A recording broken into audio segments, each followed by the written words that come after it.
Madison Song stood in the bustling heart of the Grant garment factory, her hands steady as she reviewed the latest international contract. At 49, her delicate features had softened with time. Still, her eyes burned with the same fierce intelligence that had lifted the Grant family from a modest village enterprise to a regional powerhouse. She was no ordinary woman. She carried a gift, a mysterious foresight that whispered of market crashes and global trends. In her youth, this ability had seemed a curse, isolating her in a world that valued conformity over vision. But as the chosen child bride of the Grant family, she had turned it into their salvation. Raised by factory director Mr. Grant alongside another orphan, Emily Foster, Madison had been groomed for greatness. Her academic brilliance and refined grace outshone Emily's idle charm, earning her the role of Charles Grant's bride. Mr.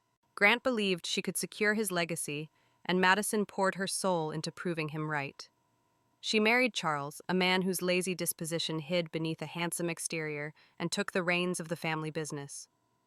With her foresight, she sidestepped economic pitfalls, secured lucrative deals, and transformed the factory into a beacon of prosperity. Each success was a brick in the empire she built, yet her heart ached for something more, a love that matched her devotion. Charles was kind at first, his smiles warm, but they faded as the years passed. Madison told herself it was the weight of his father's expectations, the shadow of a legacy he couldn't uphold. She worked harder, believing her efforts would bind them closer. Her foresight never warned her of the betrayal brewing in her own home. On the eve of her 50th birthday, as she planned a quiet celebration, the factory hummed with life, and Madison felt a rare flicker of pride. She had given everything, her youth, dreams, heart, to the Grants. Surely this milestone would mark their gratitude. The family's grand dining hall door swung open, and Charles entered, his hand clasped around Emily Foster's. The room fell silent, the clink of glasses fading as guests turned to stare. Emily, her beauty untouched by labor, clung to Charles with a lover's ease. Madison's chest tightened, her foresight silent for the first time.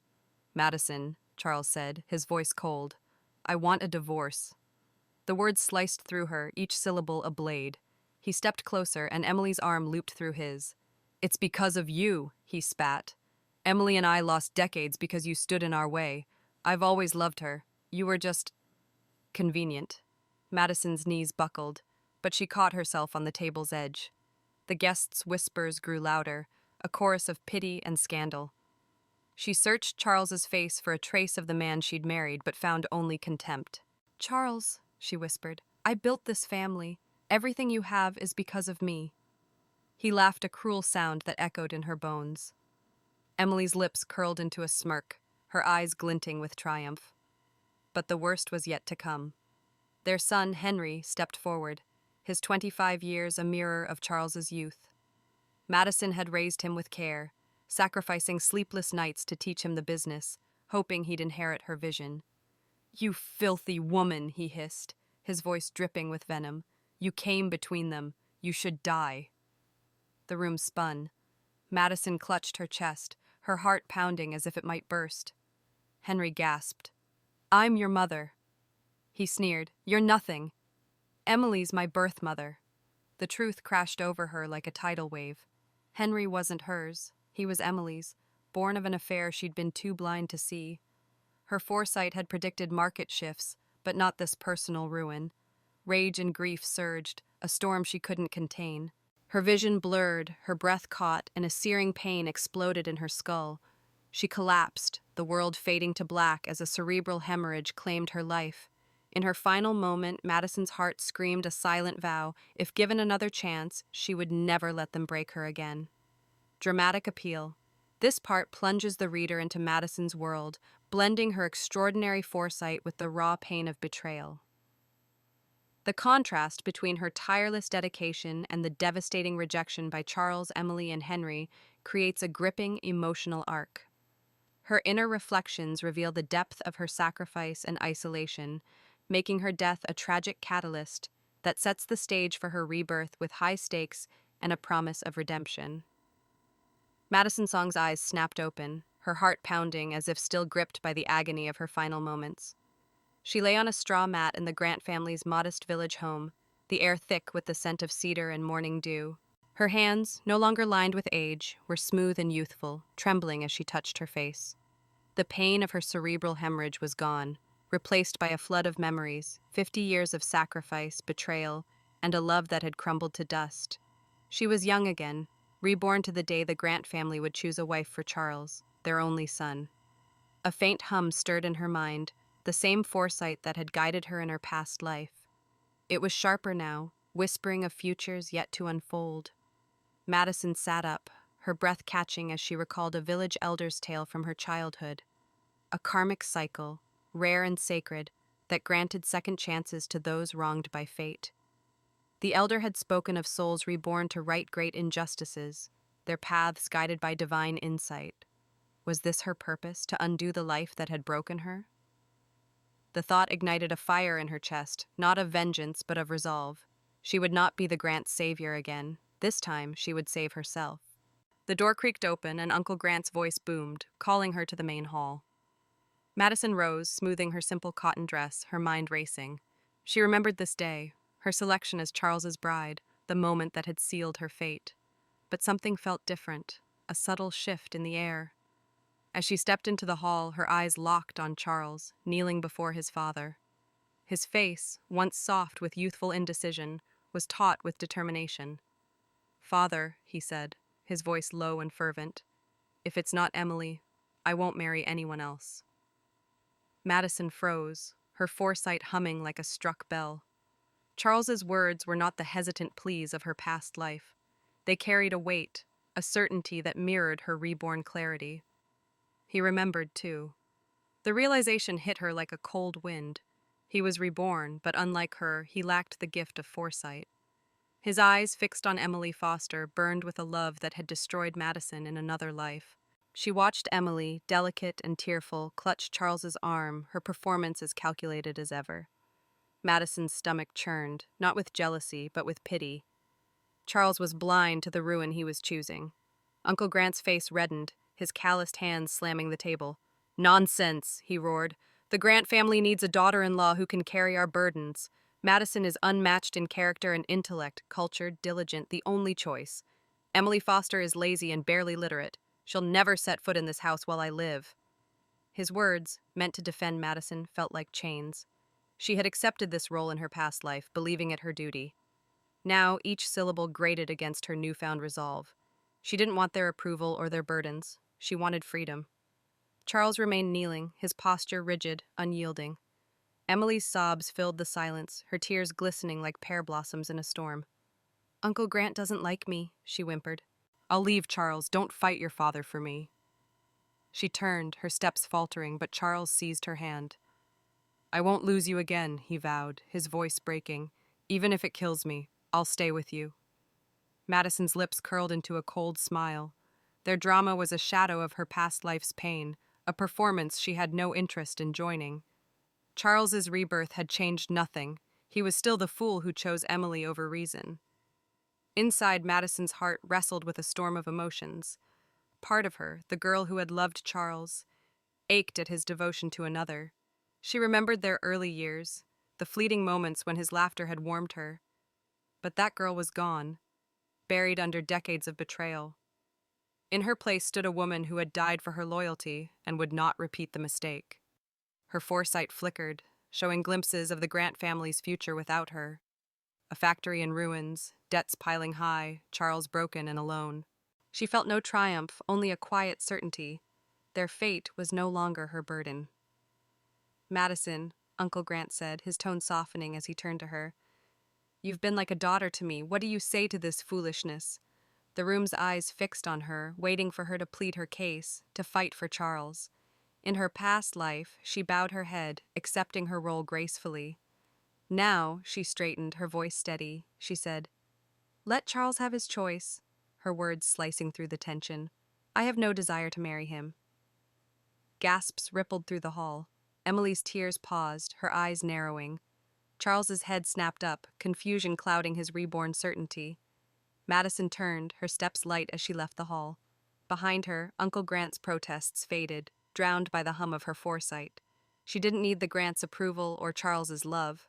Her rebirth was a gift, not to mend their broken legacy, but to forge her own. As she stepped into the village's morning light, a single thought anchored her. This life would be hers, and she would make it extraordinary. Dramatic appeal. This part captivates with Madison's jarring rebirth, blending the mystical hint of a karmic cycle with her emotional turmoil. The contrast between her sharp foresight and Charles's blind devotion creates tension, while her bold rejection of the Grant's expectations marks a thrilling shift from victim to agent of her destiny.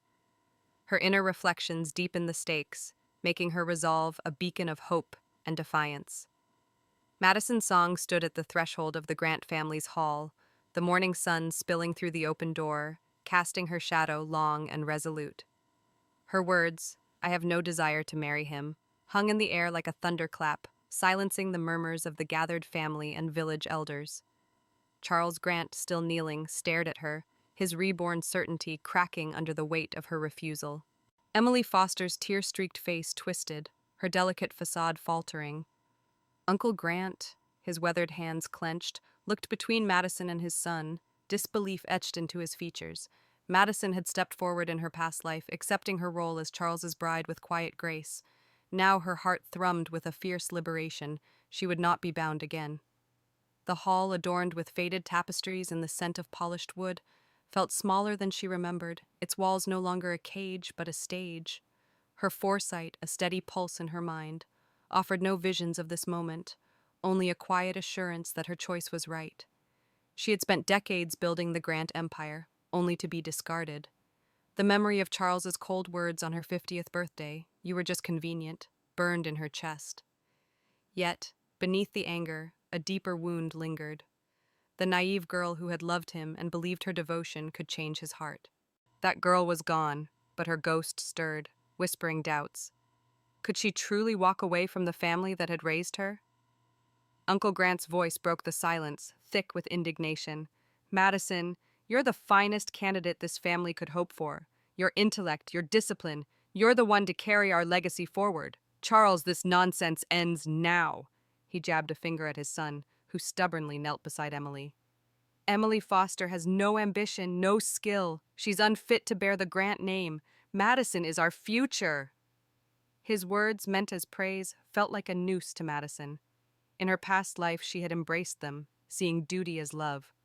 Now they grated against her resolve, a reminder of the chains she was breaking. Charles's head snapped up, his eyes blazing. "Father, you're wrong. Emily is my choice. In this life and the last." His voice trembled, not with doubt, but with a reborn passion that Madison recognized. He remembered their past life, the years he'd spent secretly with Emily and the son they'd raised behind her back. But without foresight, he couldn't see the ruin his choice would bring. He said, "I won't let you force me," gripping Emily's hand. "She's my heart." Emily's sobs grew louder, her delicate frame trembling as she leaned into him. "Charles, don't fight for me," she whispered, her voice a practiced melody. "I'll leave if it spares you pain." Madison's lips curled into a wry smile.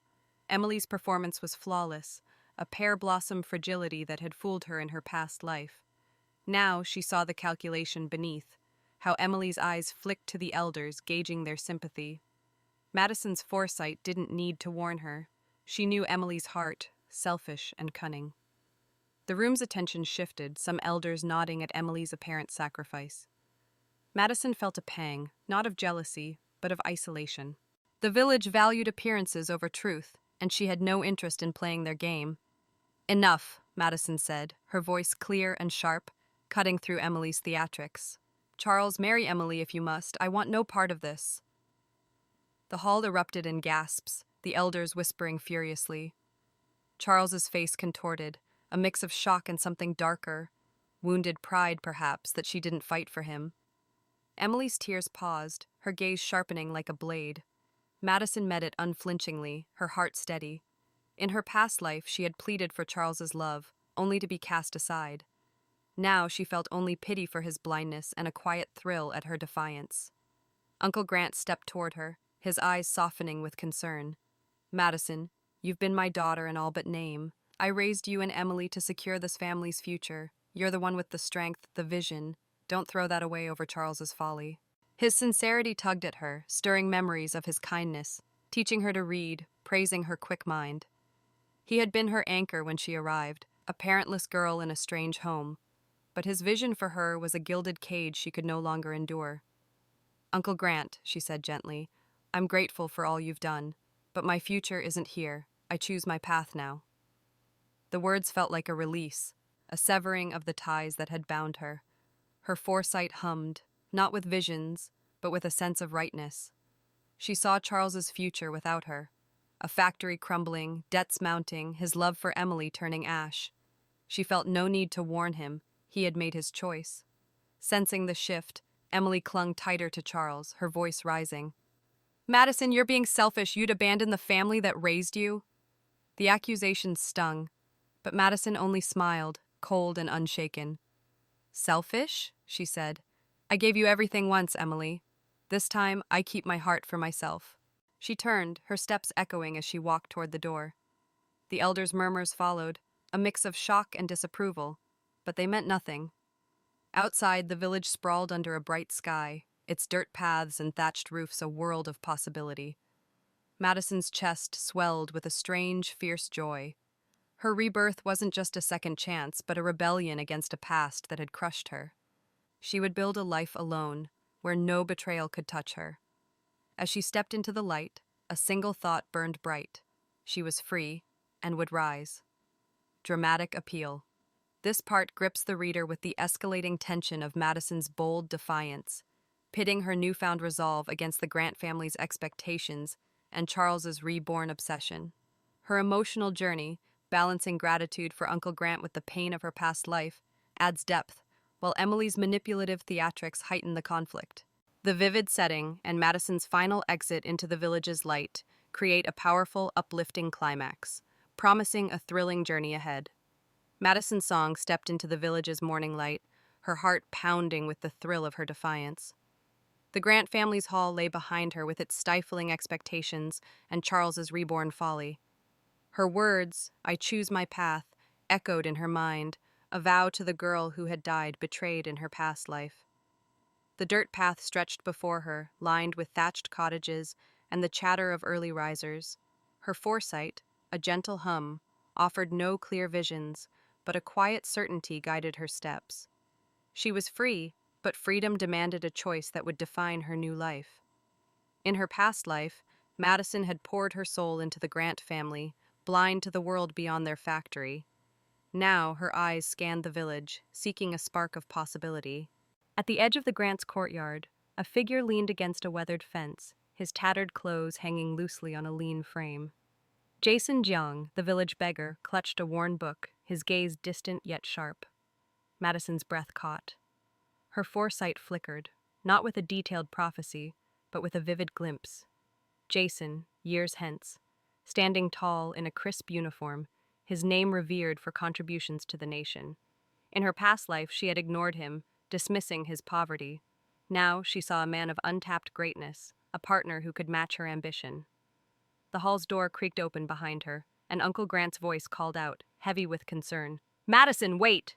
He hurried to her side, his face etched with the weight of his son's rebellion.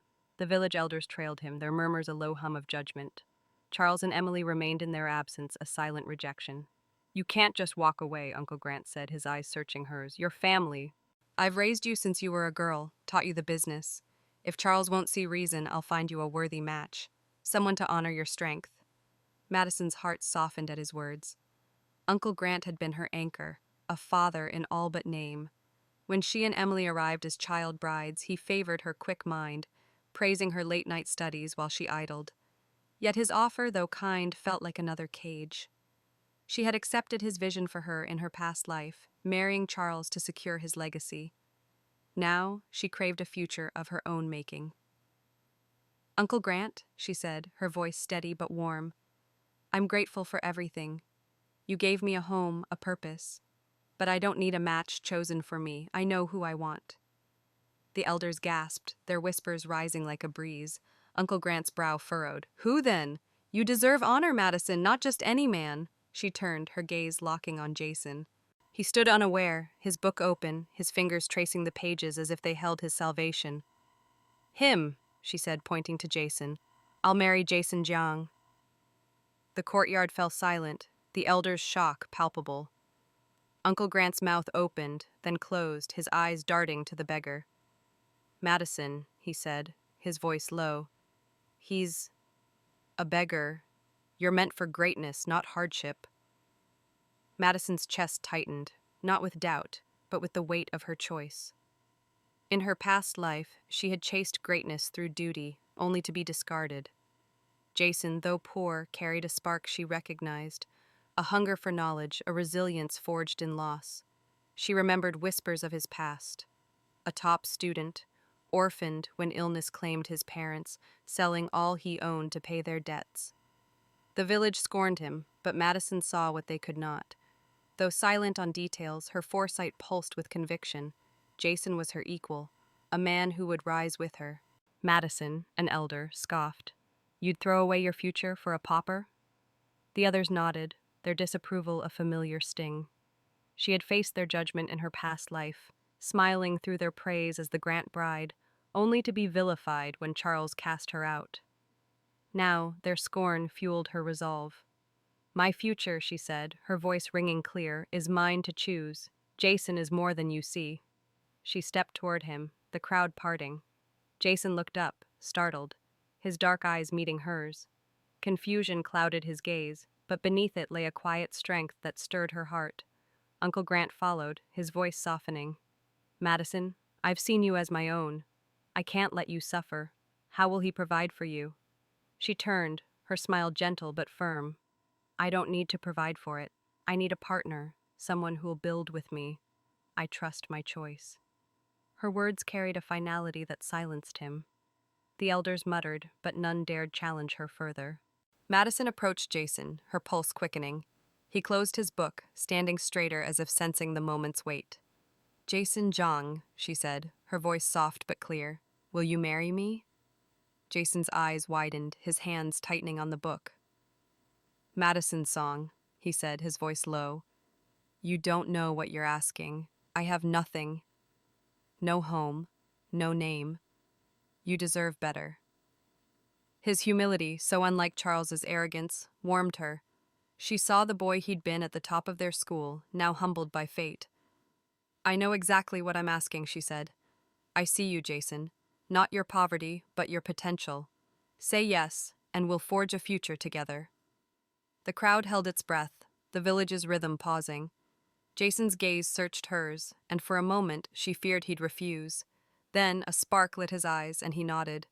"Yes." Madison's heart soared, a joy she hadn't known in either life. This was no duty-bound marriage, but a choice born of hope. Uncle Grant sighed, his shoulders sagging. "If this is your will, Madison, I'll honor it, but now you'll always have a place with us." She nodded, grateful but unswayed. As she took Jason's hand, the village's gaze burned into her, but she felt only lightness. Her rebirth had led her to a man who would rise with her, not drag her down. The path ahead was uncertain, but for the first time, it was hers.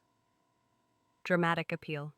This part captivates with Madison's audacious choice of Jason, a beggar, defying the village's and Uncle Grant's expectations. Her emotional journey, balancing gratitude for her past with a fierce claim to her future, lends depth, while the vivid contrast between Jason's quiet potential and the crowd's scorn heightens tension. The climactic moment of Jason's acceptance and Madison's unwavering resolve delivers a thrilling, hopeful pivot that promises an extraordinary partnership.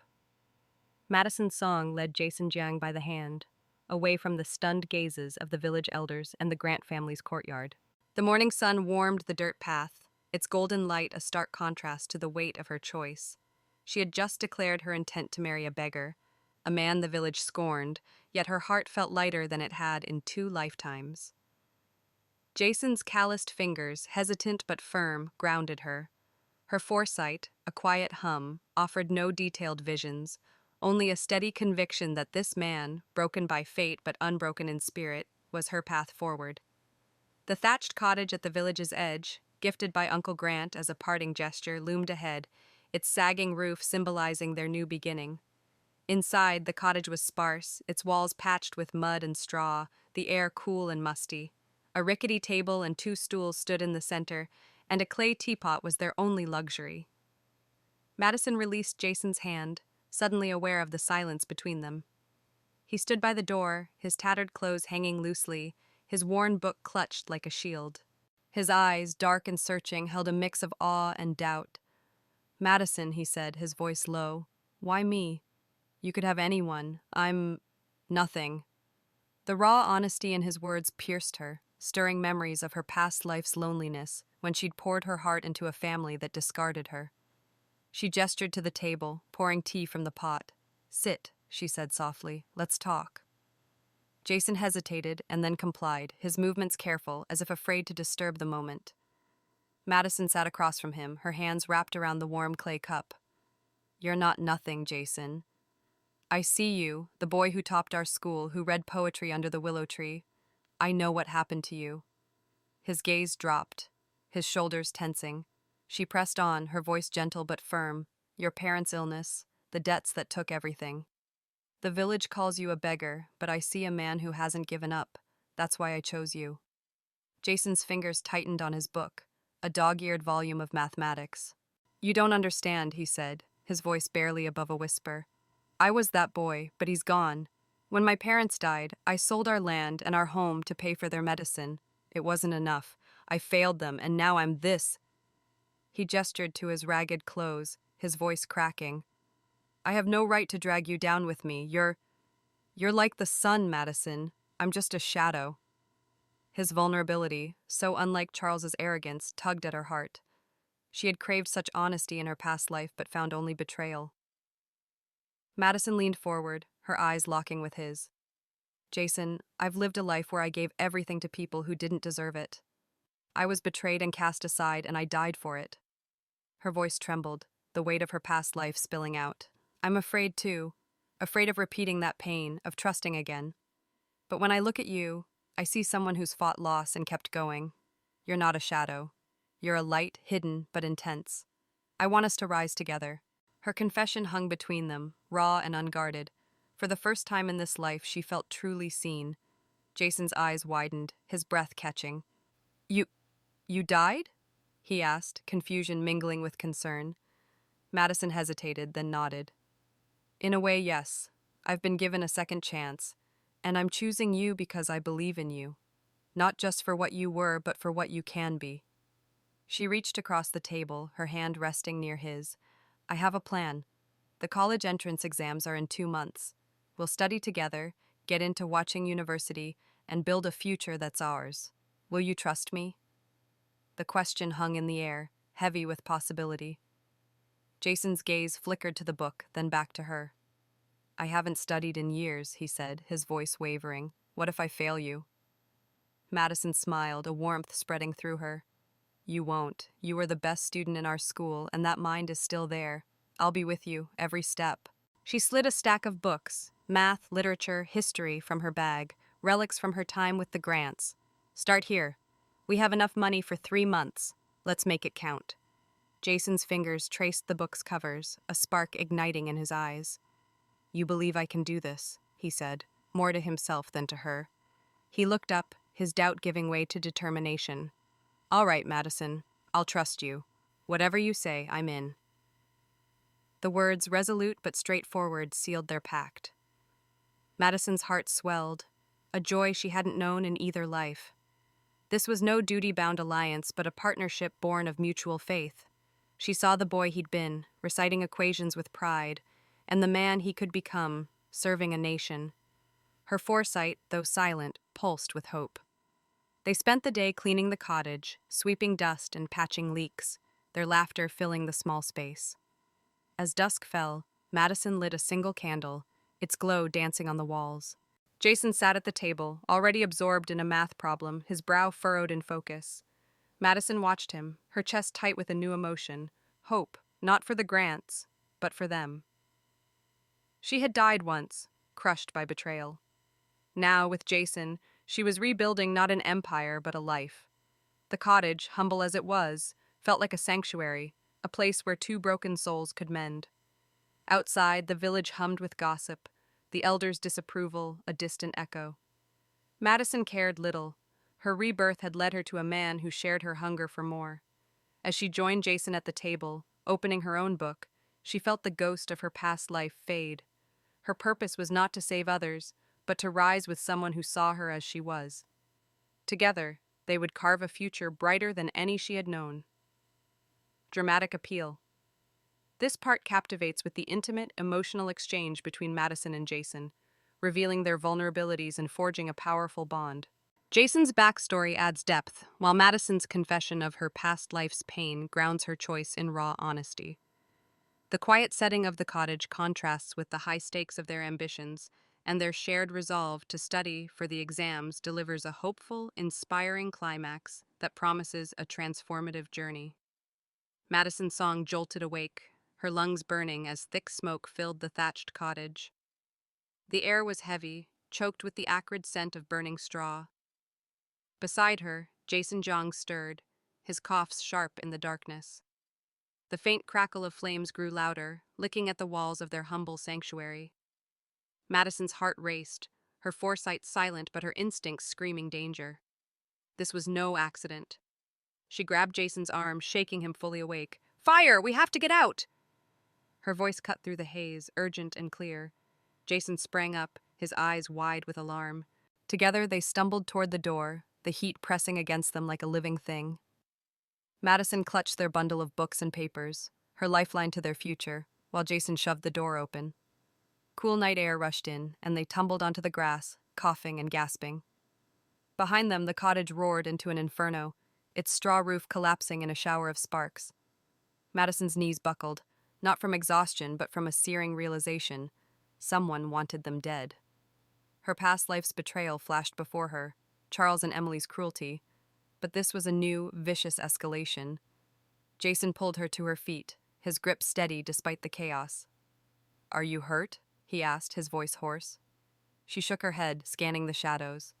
A rustle came from behind the cottage, faint but deliberate. "Someone's there," she whispered. Jason nodded, his jaw tight, and they moved as one, circling the burning wreckage. In the flickering light, they spotted a figure darting toward the trees. Ethan Foster, Emily's younger brother, his face pale with guilt. Madison's blood ran cold. Emily. This was her doing, a reborn malice as ruthless as her past life's schemes. "Stop!" Jason shouted, sprinting after Ethan. Madison followed, her anger outweighing her fear. They cornered him against a gnarled oak, his hands raised in panic. "I didn't mean it," Ethan stammered, his eyes darting. "It wasn't my idea." Madison stepped forward, her voice low and dangerous. "Whose idea was it, Ethan? Emily's?" He flinched, his silence a confession. Her foresight, though quiet, pulsed with a grim certainty. Emily's hatred had turned deadly, and this was only the beginning. By dawn, the village buzzed with the news, neighbors gathering around the smoldering ruins. Madison and Jason, their clothes sang, stood before the village chief's house, Ethan in tow. The chief, a stout man with a weathered face, listened as Madison recounted the arson.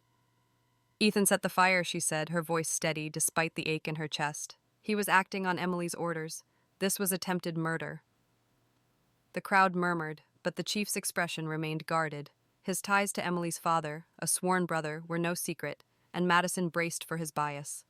The chief scratched his chin, avoiding her gaze. "Madison, you've got no proof. Certainly, Ethan was near your land, but that's not a crime. His family's fields are nearby. He could have been passing through." Ethan nodded eagerly, seizing the excuse. "I didn't do it! You can't prove anything." Madison's fists clenched, her anger flaring.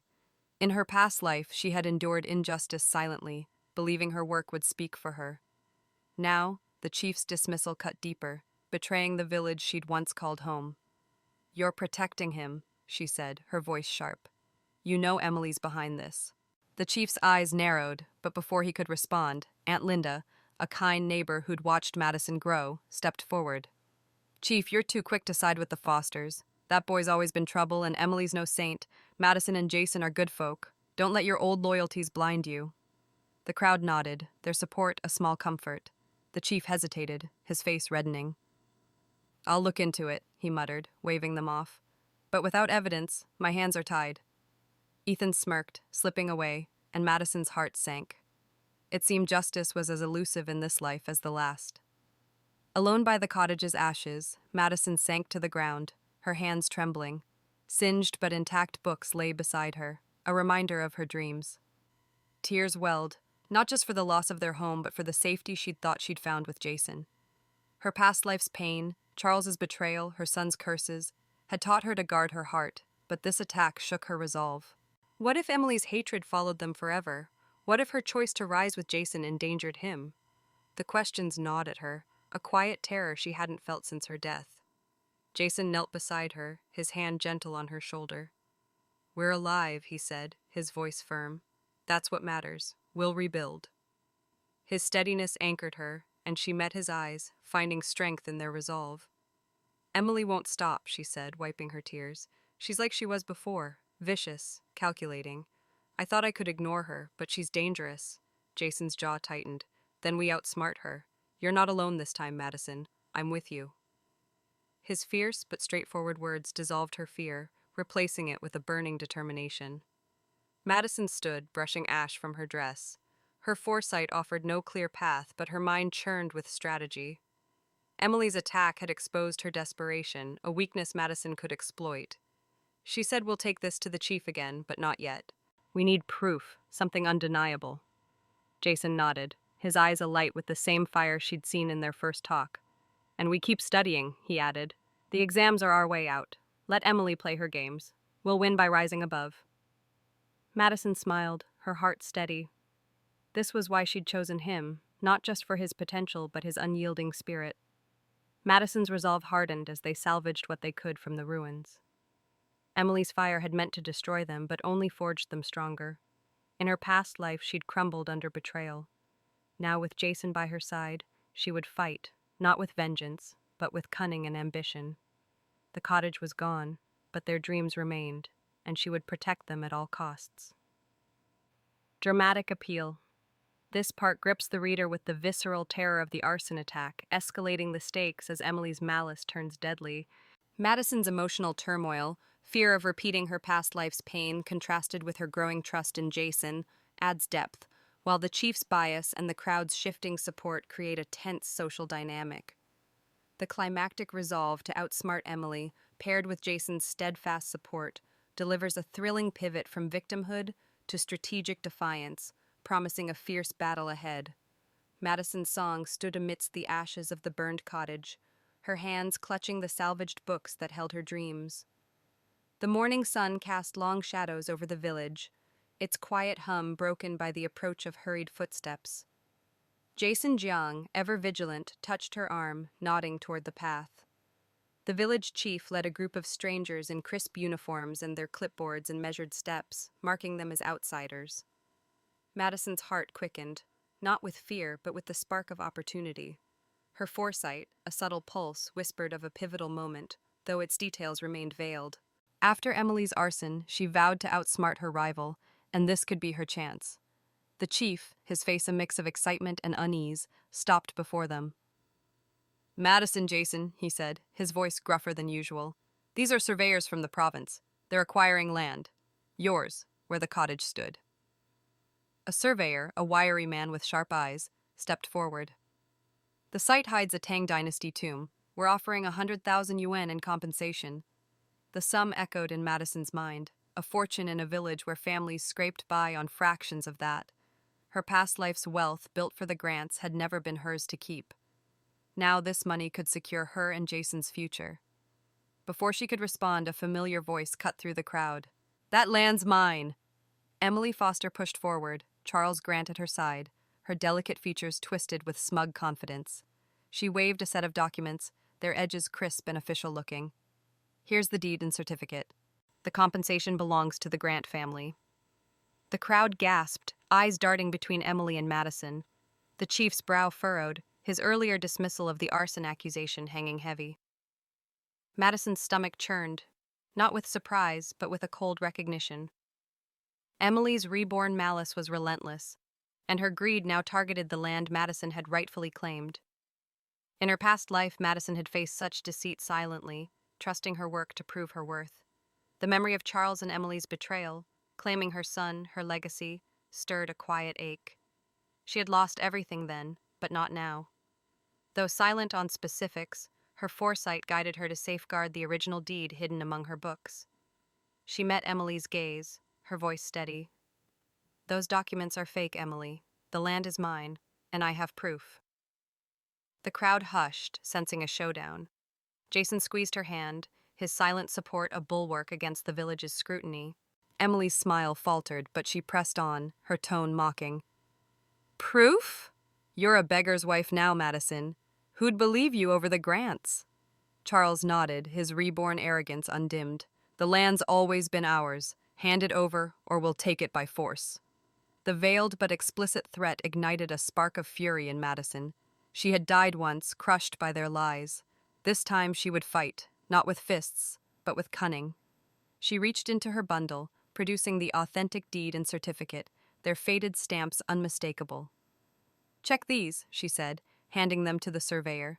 Uncle Grant gave me the originals. The surveyor examined the documents, his colleagues peering over his shoulder. The chief shifted uncomfortably, his loyalty to Emily's family clashing with the evidence. Madison's heart pounded, not with doubt, but with the weight of this moment. Winning the land wasn't just about money, it was about reclaiming her agency, proving she was no longer the girl who bowed to injustice. Her past life's pain had taught her to guard her heart, but standing here with Jason beside her, she felt a flicker of hope. She was building something new, and Emily would not steal it. The surveyor looked up, his voice firm. These are genuine. Madison Song is the rightful owner. The crowd erupted, their whispers a mix of awe and disbelief. Emily's face drained of color, her documents crumpling in her grip. Impossible, she spat. She stole them. But the surveyor shook his head. The stamps and seals are authentic. Yours are forgeries. Charles's arrogance crumbled, eyes darting to Emily, who stood frozen. Madison's foresight had been proper to trust her instincts. She had anticipated and prepared for Emily's deceit. The chief cleared his throat, his face flushed with shame. Madison, he said, his voice low, I was wrong to doubt you before about the fire. I let old ties cloud my judgment. Your success, your integrity, it's clear now. I'll make this right. His apology, though belated, eased a knot in Madison's chest. She had craved such validation in her past life, but found only betrayal. The chief's words and the crowd's shifting respect felt like a small victory. She nodded, her voice calm. Thank you, Chief. I only want what's fair. The surveyor stepped forward, shaking Madison's hand. The 100,000 yuan will be processed soon. This tomb's discovery is significant, and your cooperation benefits the nation. Madison smiled, her heart swelling. The money was a means to an end. Huaqing University, a new life with Jason. Emily defeated, turned away, Charles trailing her like a shadow. The crowd's praise washed over Madison, but she felt no triumph, only resolve. Emily's gambit had failed, but her hatred remained a threat. Madison would stay vigilant, her past life's lessons a shield against further betrayal. As the surveyors departed, Jason pulled her close, his voice soft. You were incredible. They didn't stand a chance. Madison leaned into him, the ache of her past life fading. We're a team, she said. This is just the start. The village, once a cage, now felt like a stepping stone. Her rebirth had led her to this victory, not to gloat, but to build. She and Jason would rise with the land's compensation, their dreams no longer ashes but a blazing path forward. Dramatic appeal. This part captivates with the high-stakes confrontation over the land, pitting Madison's strategic foresight against Emily's deceit. The emotional depth of Madison's reflections on her past life's losses and her newfound agency adds resonance, while the chief's apology resolves his earlier bias, grounding the village's dynamics. The climactic reveal of the authentic deed and Emily's public defeat delivers a thrilling triumph, reinforcing Madison's growth and setting up future conflicts with undimmed tension. Madison Song stood before the township office, the early morning sun casting a golden glow over the crowded square. Her hand rested in Jason Jiang's, their fingers intertwined, a quiet anchor amidst the buzzing anticipation. 2 months had passed since the arson that razed their cottage, 2 months of relentless study in a borrowed corner of Aunt Linda's barn. The college entrance exams, their gateway to Huaqing University, were behind them, and today the results will be posted. Madison's heart raced, not with doubt, but with fierce hope. Her foresight, a steady hum, offered no visions, only a sense of destiny unfolding. In her past life, she had sacrificed her dreams for the grants. Now she was claiming them. The square teemed with students and families, their voices a nervous hum. Jason squeezed her hand, his eyes bright with the same determination that had lit their late-night study sessions. "We did our best," he said, his voice steady. "Whatever happens, we're doing this together." Madison smiled, her chest swelling with gratitude. In her past life, she had stood alone, her achievements swallowed by the grant's demands. Jason's presence, his shared ambition, was a gift she hadn't dared hope for. Yet beneath her confidence, a quiet fear lingered. What if her rebirth wasn't enough to change their fate? A shout broke her thoughts as the results officer, a stern woman in a crisp uniform, pinned the score list to the board. The crowd surged, but Madison and Jason held back, their calm contrasting the chaos. She spotted Charles Grant and Emily Foster near the front, their heads high with reborn arrogance. Madison's stomach tightened. She hadn't expected them to take the exams, and their laziness was a constant in both lives. Her foresight hadn't warned her, but her instincts did. Emily's presence meant trouble. Still, she pushed the thought aside. Today was about her and Jason, not their schemes. The crowd parted, and Madison led Jason to the board. Her eyes scanned the list, finding her name at the top. Madison Song, 724 points. Besides that, Jason Jiang has 720 points. A gasp escaped her, joy flooding her veins. They had done it, first and second in the county, bound for Huaqing University. Jason pulled her into a hug, his laughter warm against her ear. "We're going," he whispered. "We're going." Tears pricked Madison's eyes, not just for the scores, but for the weight of her journey. In her past life, she had died without ever chasing her dreams.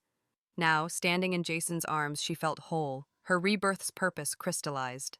The officer's voice cut through the cheers. Madison Song and Jason Jiang stepped forward. They approached, the crowd's eyes following.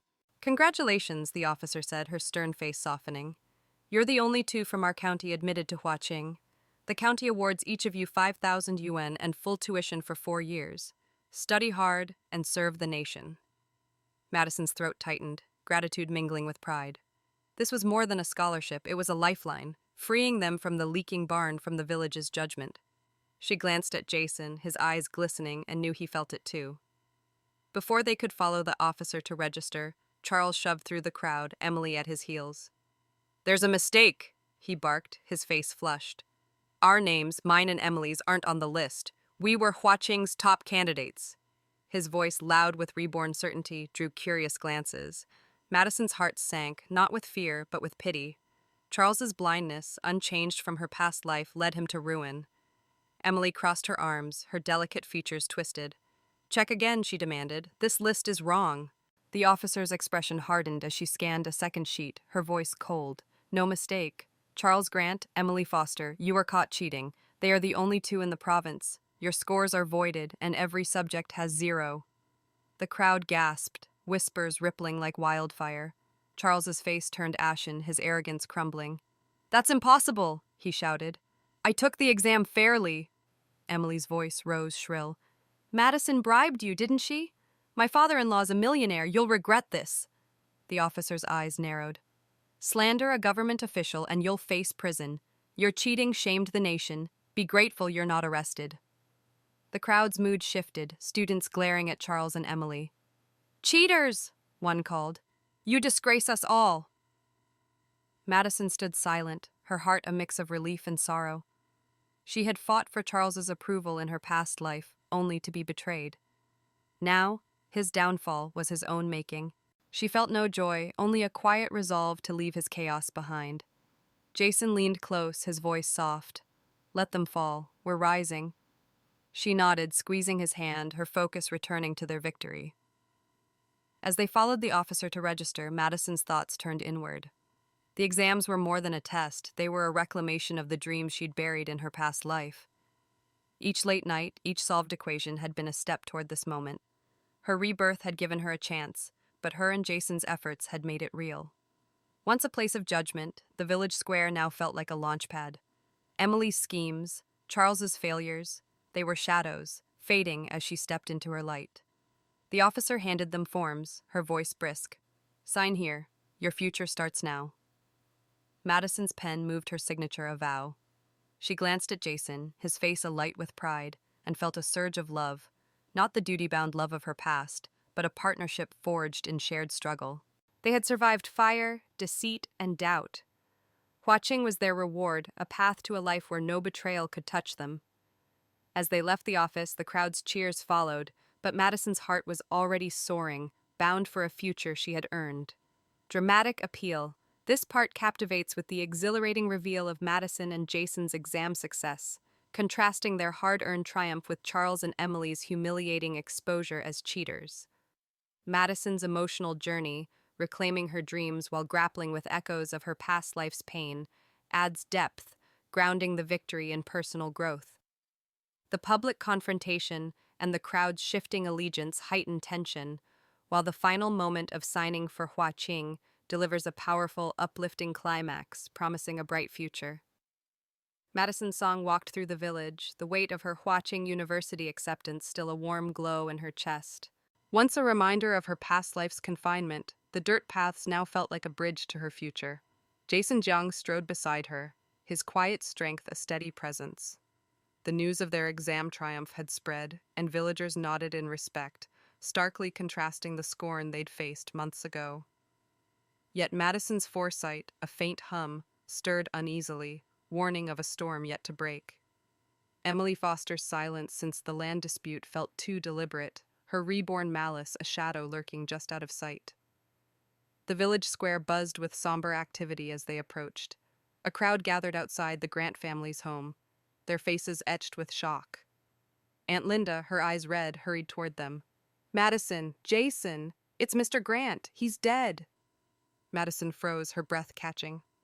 Her foresight had predicted Mr. Grant's death from stomach cancer, but not for another 2 weeks. This was wrong, a fracture in the future she'd seen. Her past life's memories surged. Mr. Grant's kindness, his belief in her, the father she'd never had. Grief mingled with suspicion, a cold certainty forming. "How?" she asked, her voice tight. "Found him this morning," Aunt Linda said, her voice trembling. Blood from every orifice. It wasn't natural. Before Madison could process this, Charles Grant burst from the house, his face a mask of rage and despair, his eyes locked on her, venomous. "You!" he roared, shoving through the crowd. "You did this!"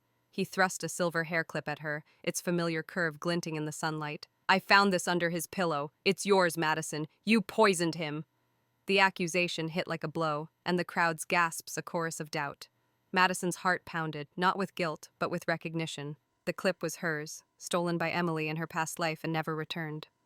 At that moment, Madison's past and present collided. She remembered Mr. Grant's pride when she mastered the factory's books, his gentle hand on her shoulder. He had been her anchor, yet his death now threatened to drag her back into the chaos she'd escaped. Fear flickered. Could Emily's schemes destroy her new life? But her rebirth had taught her resilience. She straightened, her voice calm but sharp. "That clip was stolen from me, Charles, by Emily. If anyone poisoned him, look to the woman beside you." The crowd hushed, eyes darting to Emily, who stood at the house's door, her delicate features pale. Charles's face twisted, doubt warring with his reborn devotion. "Lies," he spat, but his voice wavered. Emily stepped forward, her eyes blazing. "How dare you accuse me? You're jealous, Madison, always have been." Her words, a practiced performance, stirred the crowd's murmurs. Madison's foresight pulsed, not with visions, but with clarity. Emily's desperation, arson, and forged D all led to this. "Jealous?" Madison said, her voice steady. "I've built my path. You're the one clinging to lies." The truth hung between them, a challenge Emily couldn't ignore. Before anyone could react, Emily's composure shattered. With a scream, she pulled a fruit knife from her sleeve and lunged at Madison, the blade aimed for her chest. The crowd gasped, frozen, but Madison's instincts, honed by her past life's pain, kicked in. She sidestepped, the knife grazing her arm, blood welling through her sleeve. Jason surged forward, his martial arts training from school days swift and precise. He disarmed Emily, pinning her arms as she thrashed, her screams incoherent. "You should have died!" she shrieked. "It's all your fault!" Madison clutched her arm, pain sharpening her resolve. Emily's attack was her confession. Charles staggered, his face ghostly pale. "Emily, what have you done?" he whispered, the hair clip falling from his hand. Madison met his gaze, her voice cold. She poisoned your father, Charles. Just as she burned my home and stole my land, open your eyes. The crowd, silent now, watched as Charles's world crumbled. Jason tied Emily's wrists with a rope from a nearby cart, his movements calm but firm. We're taking her to the police, he said, his voice unwavering. Madison nodded, her heart heavy but resolute. Mr. Grant deserved justice, and she would see it done. As they marched Emily toward the village chief's house, Charles followed, his steps faltering. At the chief's door, Madison recounted the attack, the hair clip, the arson, every thread of Emily's crimes. The chief, his earlier bias humbled by Madison's integrity, listened gravely. He said she'll face the law, summoning officers from the township. Emily, her defiance spent, collapsed, sobbing. I just wanted Charles, she mumbled. Mr. Grant loved Madison, not me. He had to go. Her confession, raw and unfiltered, sealed her fate. The officers cuffed her, leading her away, her execution a certainty in this era's harsh justice. Madison stood outside, the crowd dispersing, their whispers fading. Blood dripped from her arm, but the pain felt distant. She thought of Mr. Grant, his laughter, his trust in her. Losing him again hurt, but exposing Emily was a tribute to his memory. Jason bandaged her wound, his touch gentle. You're safe now, he said, his eyes fierce with love. Madison leaned into him, her past life's wounds healing in his presence. We're safe, she corrected. Her rebirth had led her through fire and betrayal, but it had also brought her here, to justice, Jason, and a future worth fighting for. Dramatic appeal. This part grips the reader with the shocking revelation of Mr. Grant's murder and Emily's violent attack, escalating the stakes to a fever pitch. Madison's emotional journey, grieving Mr. Grant while confronting her past life's pain, adds depth, grounding her strength and vulnerability. The climactic confrontation, with Emily's confession and Charles's collapse, delivers a cathartic resolution, while Madison and Jason's unity promises a resilient path forward, keeping the narrative taut and compelling. Madison Song stood at the edge of the village, the late summer breeze carrying the scent of ripe wheat and distant memories. A year had passed since Emily Foster's arrest, her execution for Mr. Grant's murder, a grim echo of the justice Madison had sought. The village had settled into a quieter rhythm, its gossip softened by time. Madison and Jason Jiang, now preparing for their second year at Huaqing University, had returned for a brief visit, their rented room at Aunt Linda's a temporary haven. Once heavy with the wounds of her past life, Madison's heart felt lighter, buoyed by her studies and Jason's unwavering presence. Yet her foresight, a faint pulse, stirred with unease, sensing an unresolved thread from her past. The dirt path to the village center stretched before them, lined with familiar cottages. Madison's thoughts drifted to her past life, to the decades she'd spent building the Grant family's empire, only to be betrayed by Charles and Emily. That pain, once a raw wound, had dulled, replaced by a quiet strength forged through her rebirth. She had mourned Mr. Grant, her surrogate father, and found justice for his death. But Charles, the man she'd once loved, remained a shadow she hadn't faced. Her foresight offered no clear vision, only a sense that closure was near and a test of her resolve. As they neared Aunt Linda's, a gaunt figure stumbled from a side path, his long hair tangled, his face hidden by an unkempt beard. Madison's breath caught, her instincts flaring. The man raised his head, and she froze. Charles Grant, a ghost of the proud heir she'd known. His hollow cheeks and sunken eyes bore no trace of the reborn certainty that had driven him to choose Emily. He clutched a bottle, its contents sloshing, and his gaze locked on Madison, a flicker of desperation breaking through his dullness. Madison, he rasped, his voice broken, we need to talk. Jason stepped forward, his body tense, but Madison touched his arm, her eyes never leaving Charles. It's all right, she said softly, let him speak. Her heart thudded, not with fear, but with the weight of this moment. In her past life, Charles's betrayal had shattered her, his demand for a divorce a blade to her soul. Standing before his wreckage, she felt a complex swirl of emotions, pity, anger, and a lingering ache for the love she'd once given him. Her rebirth had freed her, but facing him tested the strength of that freedom. Charles swayed, his words slurring. Madison, I was wrong. Emily, she destroyed everything. The factory's gone bankrupt. My father's dead because of her. I'm nothing now. He dropped to his knees, the bottle rolling into the dust. Marry me like before. We'll rebuild the Grant name together. I'll give you luxury, success, everything you deserve. His plea, raw and desperate, hung in the air. The village seemed to hold its breath, a few passers-by pausing at a distance, their eyes wide. Madison's chest tightened, memories of her past life flooding back. Nights spent balancing the factory's books, Charles's fleeting smiles, the son who'd called her filthy. For a moment, she saw the young Charles, the boy she'd hoped to love before his laziness and infidelity consumed him. That hope had died with her, crushed by his betrayal. Now his offer was a shadow of her past life's cage, a temptation to reclaim what she'd lost. But her rebirth had taught her a truth. Her worth wasn't tied to the Grants. She had built a new life with Jason, one of mutual dreams and hard-won triumphs.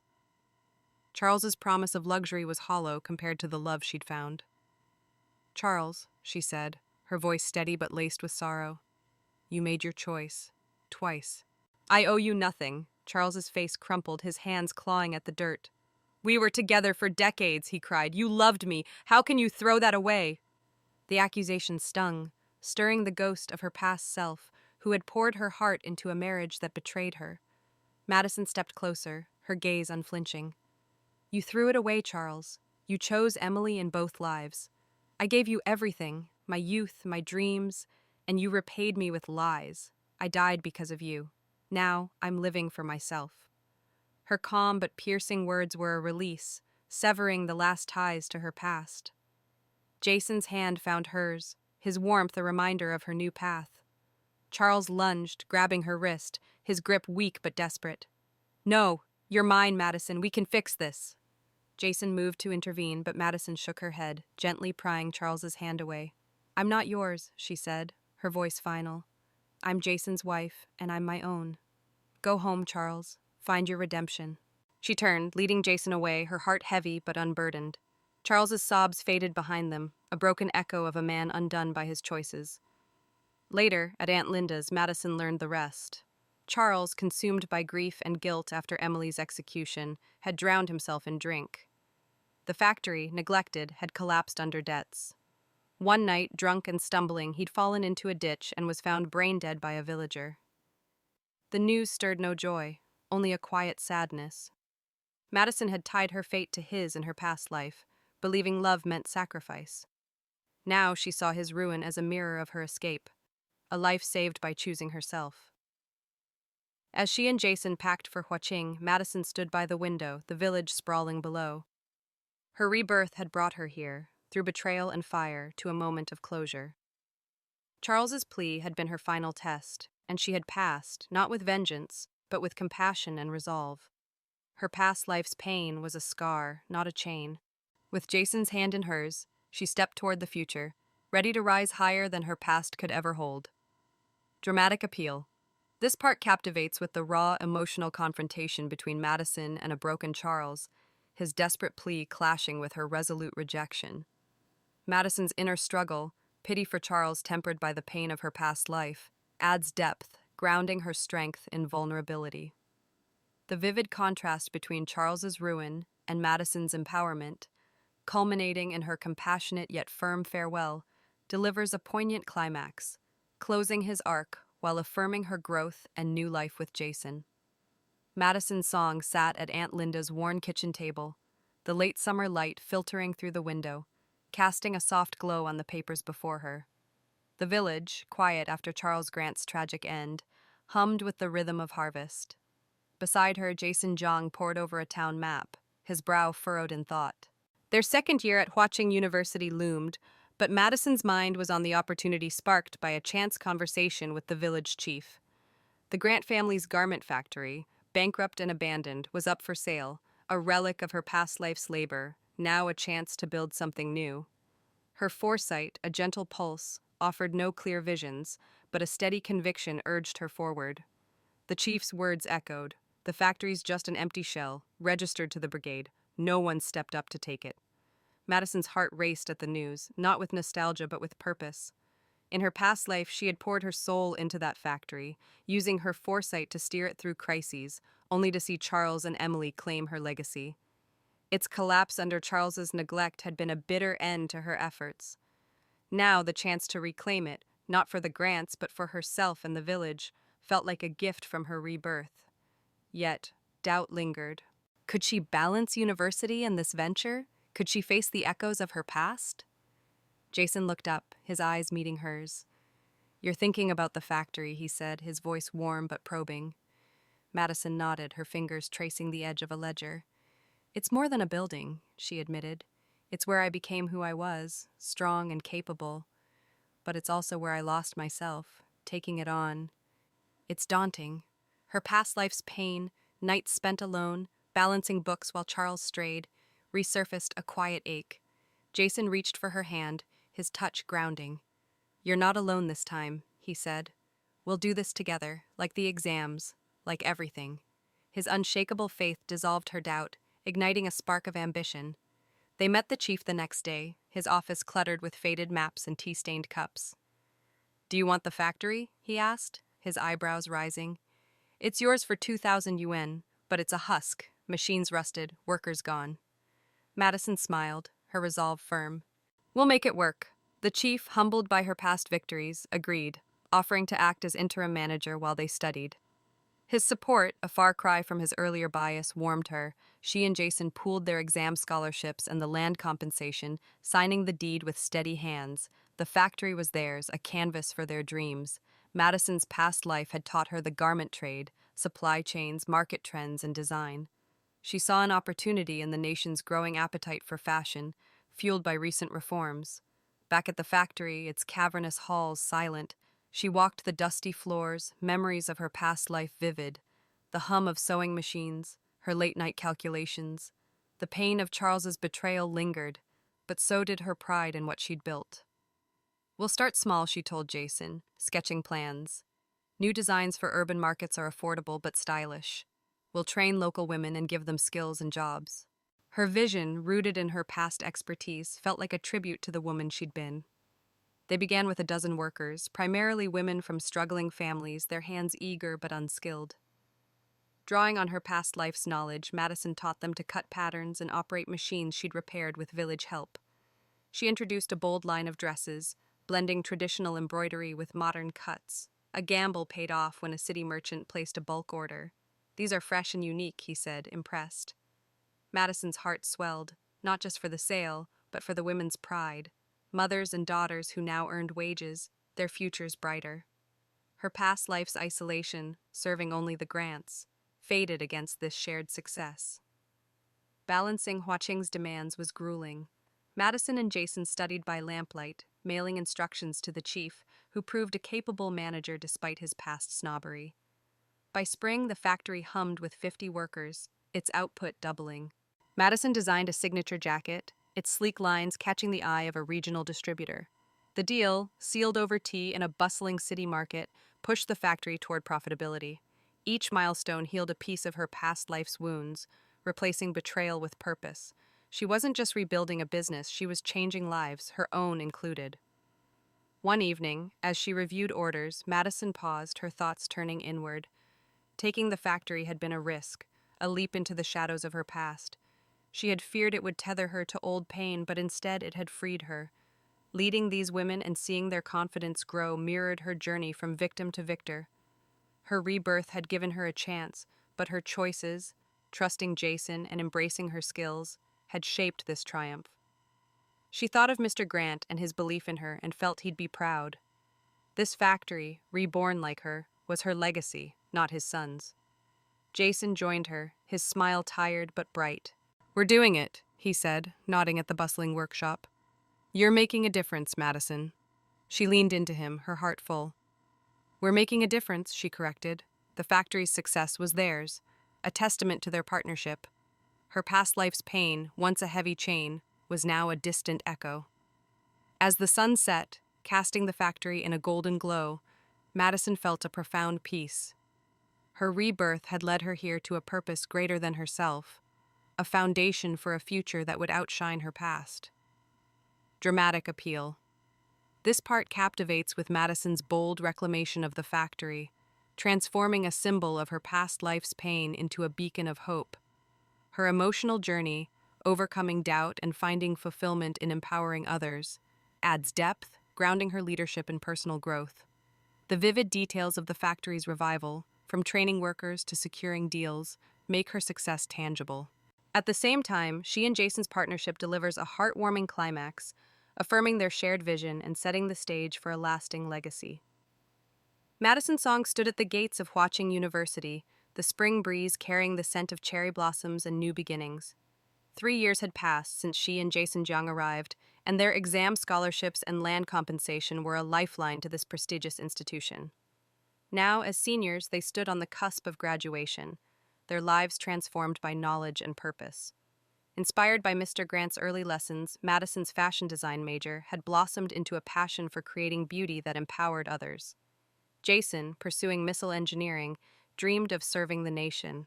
Their rented village room was a distant memory, replaced by a modest campus dorm, but their bond, forged through fire and triumph, remained unbreakable. Madison's foresight, now a quiet hum, offered no visions, only a profound certainty that their path was true.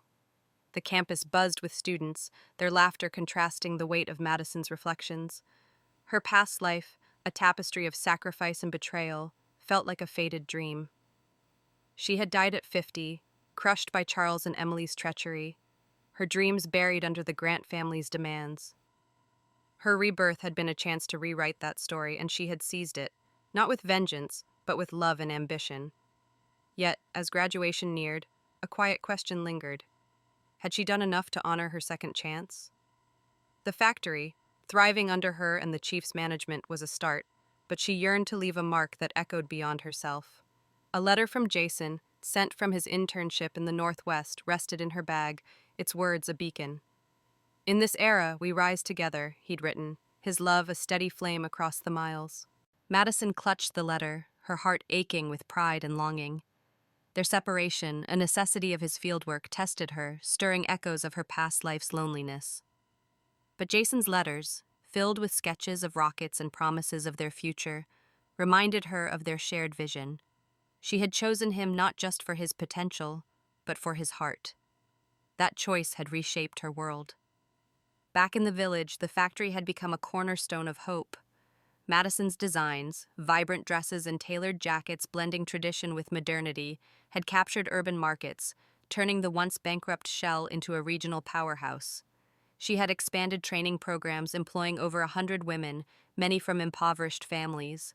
One worker, May, a single mother, had tearfully thanked her for wages that sent her daughter to school.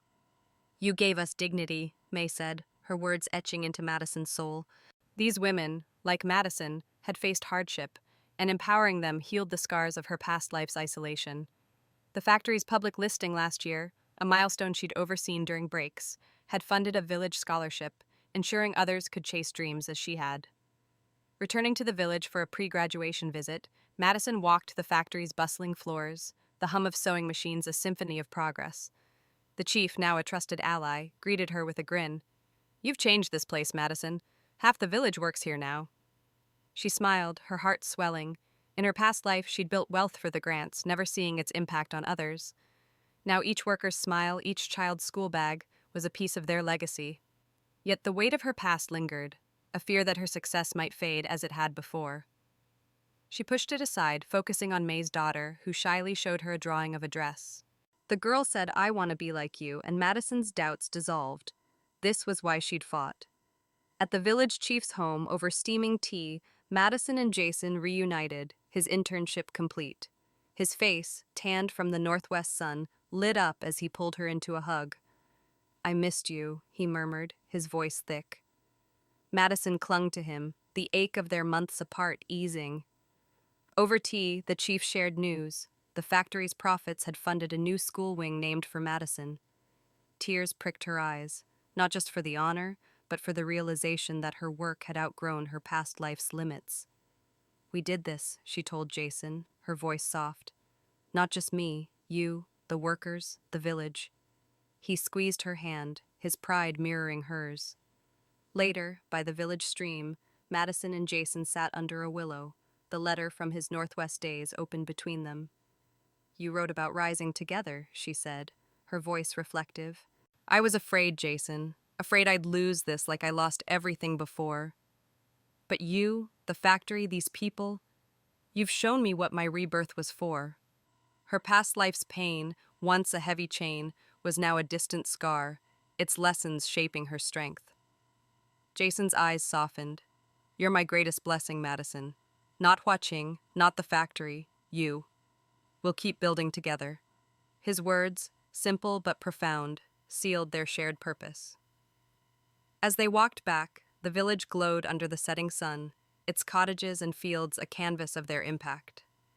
Madison's rebirth had led her through betrayal, fire, and doubt, but it had also brought her here, to a love that endured, a legacy that uplifted.